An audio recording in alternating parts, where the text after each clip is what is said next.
आज की क्लास के अंदर हम लोग टिश्यू कल्चर के अंदर इम्पोर्टेंट टॉपिक पढ़ेंगे जिसको कि हम एंथर या पोलन कल्चर कहते हैं।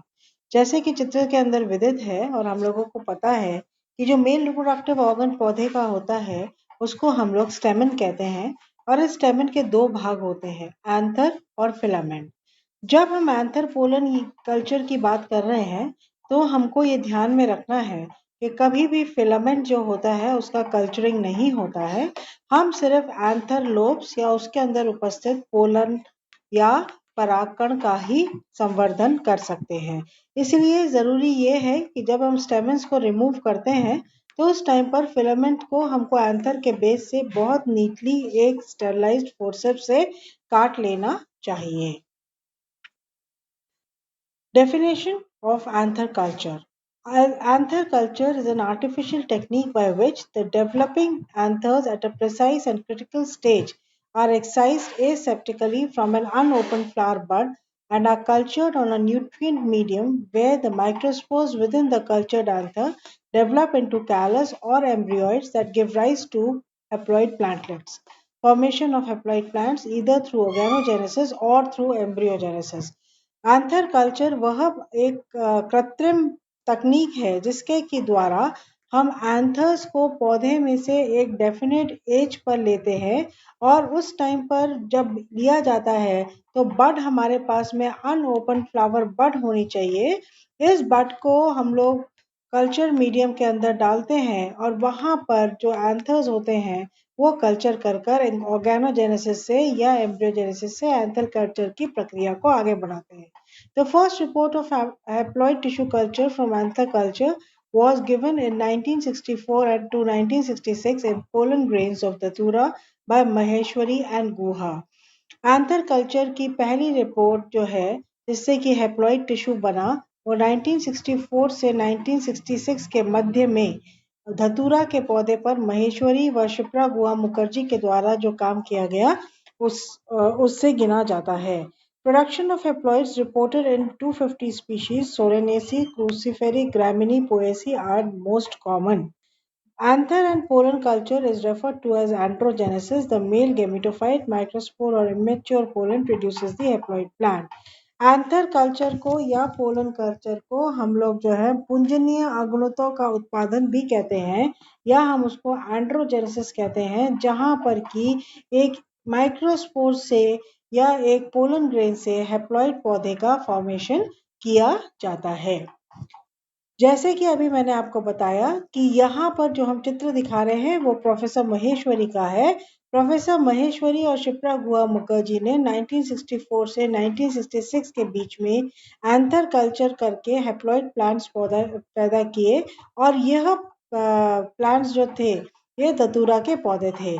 उनका कंसेप्ट था वन पोलन ग्रेन से वन प्लांट बनता है या एक परागकण से हम एक पौधे का निर्माण कर सकते हैं। और ये हमारे लिए गर्व की बात है कि 1964 के अंदर एंथर कल्चर का श्रेय दो इंडियंस को जाता है। Haploids are useful because they carry only one allele. Two or more alternative forms of a gene is called allele of one gene. Thus, any recessive mutation or characteristics are apparent, clearly visible. Haploids के अंदर haploids का मतलब होता है अगुणित। इसका मतलब है जो हैप्लॉइड पौधा हम बना रहे हैं वो अपने साथ में दो जीन में से एक जीन लेता है जिसको कि हम एलील कहते हैं और यहाँ पर म्यूटेशन का या कोई भी कैरेक्टर्स होते हैं वो हमको प्रीडोमिनेंटली दिखाई देंगे। Second, plants with lethal genes are eliminated from the gene pool. Lethal genes वाले पौधे जो होते हैं उनको हम अगुणित अवस्था के अंदर आसानी से हटा सकते हैं। One can produce homozygous diploid when an individual has two of the same alleles. Haploids के कल्चर से हम होमोजाइगस डिप्लॉइड का निर्माण करते हैं, मतलब दोनों डिप्लॉइड जीन्स जो हैं वो एक समान हमको मिलती हैं। Production of haploid shorten the time for inbreeding for superior hybrid genotypes. जो हैप्लॉइड का प्रोडक्शन टाइम है वो कम होता है और इस कम समय के अंदर हम लोग सुपीरियर हाइब्रिड जीनोटाइप्स का उत्पादन कर सकते हैं। Pathways of pollen development. Pollen development या पोलन का कल्चर किस प्रकार से होता है, उसमें पांच प्रक्रिया हम गिनते हैं। पहला, दूसरा, तीसरा, चौथा और पांचवा। जब हम पोलन डेवलपमेंट की बात कर रहे हैं या माइक्रोस्पोर एंथर कल्चर की बात कर रहे हैं या पोलन कल्चर की बात कर रहे हैं, तो हमको ध्यान में रखना है कि हम कंप्लीट एंथर का भी कल्चर कर सकते हैं और हम पोलन ग्रेन का भी कल्चर कर सकते हैं। पाथवे 1 के अंदर जो माइक्रोस्पोर्स होते हैं, they divide by an equal division and two identical daughter cells are formed. Vegetative and generative cells are not distinctly formed in the pathway. Example, Datura inoxia. यहाँ पर माइक्रोस्पोर के पहले डेवलप जब हम लोग माइक्रोस्पोर डेवलपमेंट पढ़ा था second year के अंदर, तब हमने पढ़ा था कि माइक्रोस्पोर में एक माइटोटिक डिवीजन होने के बाद में दो कोशिकाएं बनती हैं। एक वेजिटेटिव कोशिका होती है, एक जनरेटिव कोशिका होती है। तो यहाँ पर भी हमारे पास में दो कोशिका बनती हैं, परंतु यहाँ पर वेजिटेटिव कौन सी है और जनरेटिव कौन सी है ये बताना मुश्किल है। Example in Datura innoxia. Pathway 2, the division of the uninucleate microspore is unusual, resulting in the formation of a vegetative and a generative cell. The sporophyte arises by further division in the vegetative cell and generative cell does not divide. जो second pathway हम पढ़ते हैं, जैसा कि हम निकोशियाना के अंदर, होडियम वल्गैर के अंदर, ट्रिटिकम एस्टिवम के अंदर देखते हैं, यहाँ पर जो माइक्रोस्पोर होता है उसके अंदर डिविजन होने के बाद में दो कोशिकाएं बनती हैं। एक होती है वेजिटेटिव सेल और दूसरी होती है जनरेटिव सेल। जो स्पोरोफाइट डेवलप करता है या जो पौधा जो डेवलप करता है वो वेजिटेटिव सेल से डेवलप करता है। जनरेटिव सेल के अंदर कोई विभाजन होता हुआ हमको इसके अंदर दिखाई नहीं देता है।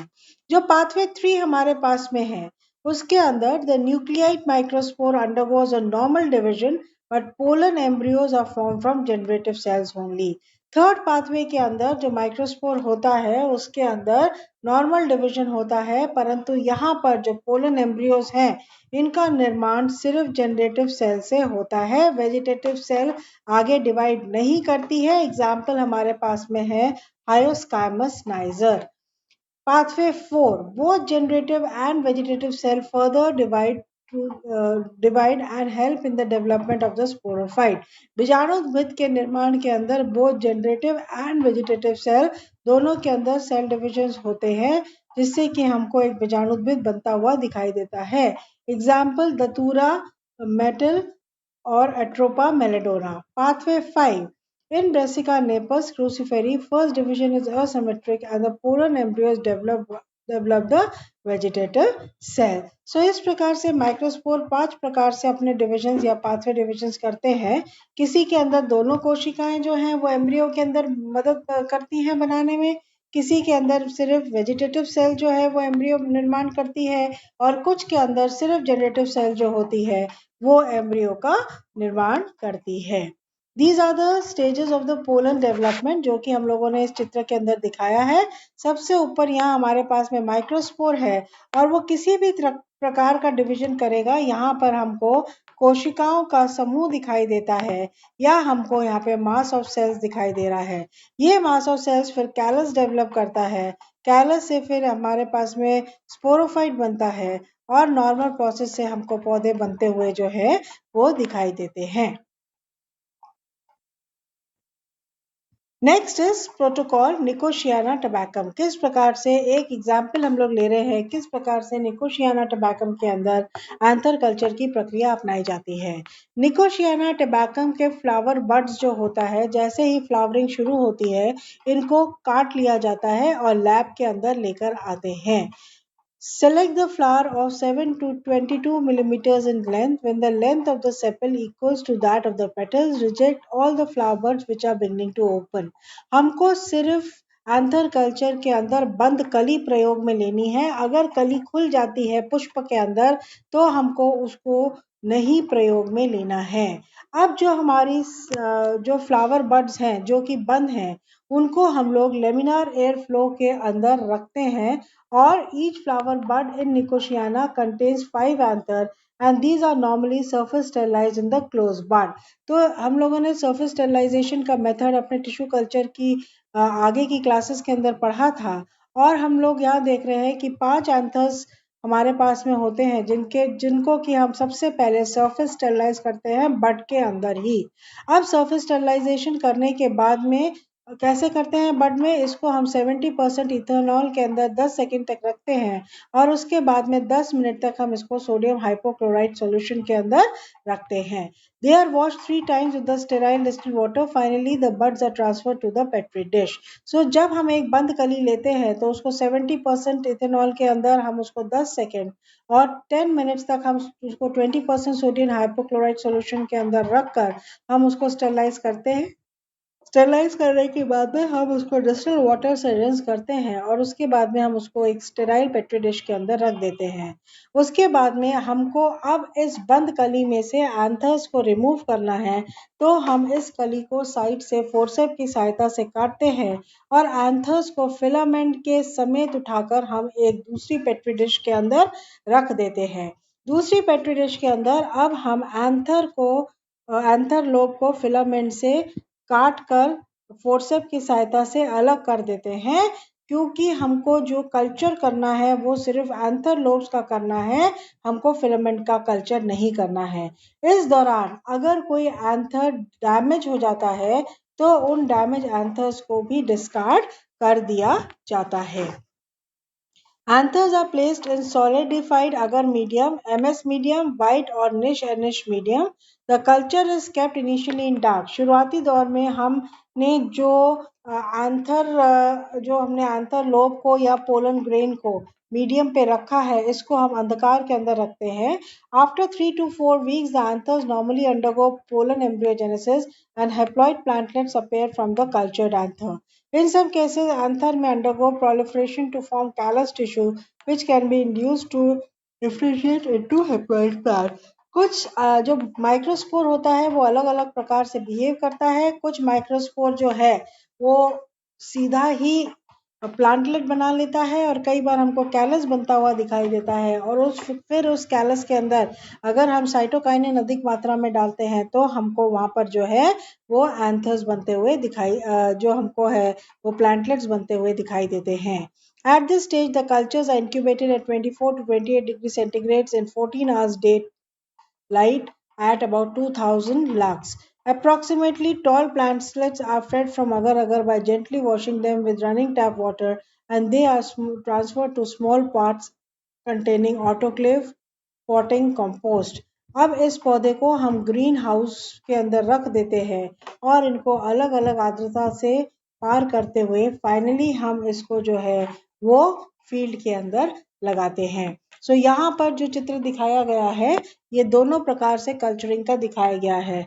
एक हमारे पास में पौधा था जिसके के अंदर फ्लावर खुला, फ्लावर खुलने के बाद में हम लोगों ने जो है ये एंथर लोग जो है फ्लावर बड में से निकाल ली स्टेरलाइज करने के बाद में।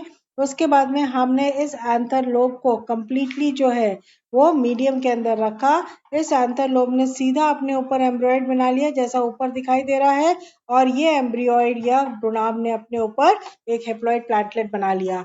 और दूसरा तरीका ये होता है कि हम इस एंथर लोब के से पहले कैलस बनाएंगे और कैलस बनाने के बाद में उसके ऊपर हम लोग हेप्लॉइड प्लांटलेट्स बनाने का कार्य करते हैं।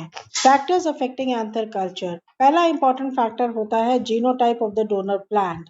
Determine the frequency of the pollen plant production, high responsive anthers should be taken. Second होता है anther wall, act as conditioning factors and promote culture growth. Second stage of the pollen, third stage of the pollen, pollen को हम किस stage पर लेते हैं ये बहुत इंपॉर्टेंट होता है। फोर्थ होता है physiological status of the donor plant, जो डोनर प्लांट हम वो ले रहे हैं वो एक हेल्दी प्लांट होना चाहिए और उसके अंदर जो फ्लावर्स बनते हैं वो भी हेल्दी फ्लावर्स होने चाहिए। Next is pre treatment of anthers. Anthers appropriate treatment required for good success of haploid production depends upon the donor plant species। मतलब जो पौधे का हम प्री ट्रीटमेंट कर रहे हैं उसके अंदर कुछ पौधे तो अच्छी तरीके से रिस्पॉन्ड करते हैं, कुछ पौधे नहीं करते हैं, ये उस डोनर प्लांट के जीनोटाइप पर डिपेंड करता है। Temperature influence. Induction of androgenesis is better if stored at low temperature prior to culture. अगर हम लोग कल्चर करने से पहले एंथर को लो टेम्परेचर पे रखते हैं तो कल्चरिंग का प्रोसेस जो होता है वो इम्प्रूव हो जाता है, जैसे कि मक्का और राई के अंदर देखा गया है. Pre treatment of anthers at high temperature. अगर हम लोग प्री ट्रीटमेंट एंथर्स का कर रहे हैं तो प्री ट्रीटमेंट के अंदर अगर हम एंथर लोब्स को हाई टेम्परेचर पर रखते हैं तो वो एंड्रोजेनेसिस को प्रमोट करता है. Effect of light. Pre-treatment of anthers at elevated temperatures 3 degrees centigrade stimulates androgenesis in brassica and capsicum. Culture medium. It varies with the genotype and the age of the anther. Culture maintained on an auxin medium for longer period develop callus, a compound related to auxin, namely 2,3,5-T. Triiodobenzoic acid gives positive results at low concentration. Incorporation of activated charcoal or 2-chloroethyl phosphate stimulates androgenesis in some systems. Advantages of anther culture. Anther culture के कई advantages हमारे पास में हैं. Basic research के लिए haploid studies बहुत beneficial होती हैं और एंथर कल्चर से जो पौधा बनता है वो अगुणित होता है, इसीलिए ये हमारे लिए फ़ायदेमंद है. ये एक सिंपल मेथड है, इसमें टाइम समय कम लगता है. एंथर्स बहुत रिस्पॉन्सिव होते हैं, बहुत जल्दी अपना इफेक्ट दिखाते हैं. इनके अंदर म्यूटेशन स्टडीज़ जो होती हैं वो आसान होती हैं. हैप्लॉइड्स को क्रायोजेनिक स्टडीज के लिए रखा जाता है. क्रायोजेनिक मतलब लो टेम्परेचर पे एंथर्स को प्रिजर्व किया जाता है. For plant breeding and crop improvement purposes, application of haploid culture for horticulture plants and for study of secondary metabolites. So आज की क्लास के अंदर हम लोगों ने एंथर कल्चर के बारे में पढ़ा, और जब हम एंथर कल्चर के बारे में पढ़ते हैं तो हमको याद रखना है कि एंथर जो है वो पौधे का या मेल रिप्रोडक्टिव फर्टाइल पार्ट होता है. तो हम टिश्यू कल्चर में या तो हम कंप्लीट एंथर का कल्चर करते हैं या फिर हम माइक्रोस्पोर का कल्चर करते हैं. जब हम कंप्लीट एंथर का कल्चर कर रहे हैं तो उसके अंदर कई बार एंथर वॉल भी कैलस बनाने का निर्माण करती है, इसलिए हमको पता नहीं चलता कि जो कैलस बना है वो एंथर वॉल से बना है या फिर पोलन ग्रेन से बना है. और अगर हम सिर्फ माइक्रोस्पोर का कल्चर कर रहे हैं तो उसमें हम लोग ये निश्चित हो जाते हैं कि जो हैप्लॉइड प्लांट्स बने हैं वो प्लांट्स जो है वो पोलन ग्रेन से बने हैं.